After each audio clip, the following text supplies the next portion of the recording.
ప్రస్తుతం టాలీవుడ్లో most weighted and busy హీరోయిన్లలో యంగ్ బ్యూటీ శ్రీలీల కూడా ఒకరు.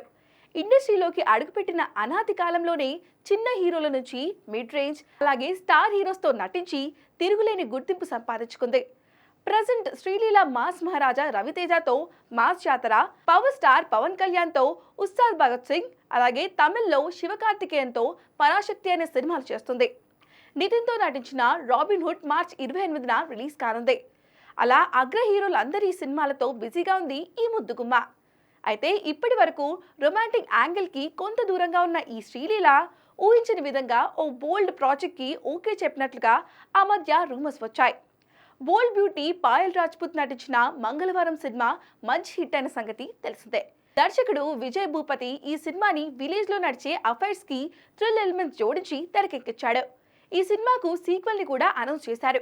కానీ ఇందులో పాయల్ రాజ్పుత్ కాకుండా శ్రీలీల నటించబోతుందనే టాక్ వినిపించింది.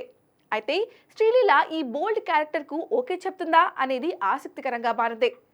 అనుకున్నట్టే ఈ సీక్వెల్లో నటించే ఆఫర్ ని శ్రీలీల రిజెక్ట్ చేసినట్లుగా సమాచారం. గతంలో విజయ్ నటించిన గోడ్ సినిమాలో కూడా శ్రీలీలకు స్పెషల్ సాంగ్ ఆఫర్ చేయగా రిజెక్ట్ చేసింది. కానీ పుష్ప 2లో మాత్రం కిసిక్ అంటూ రచ్చలేపేసింది.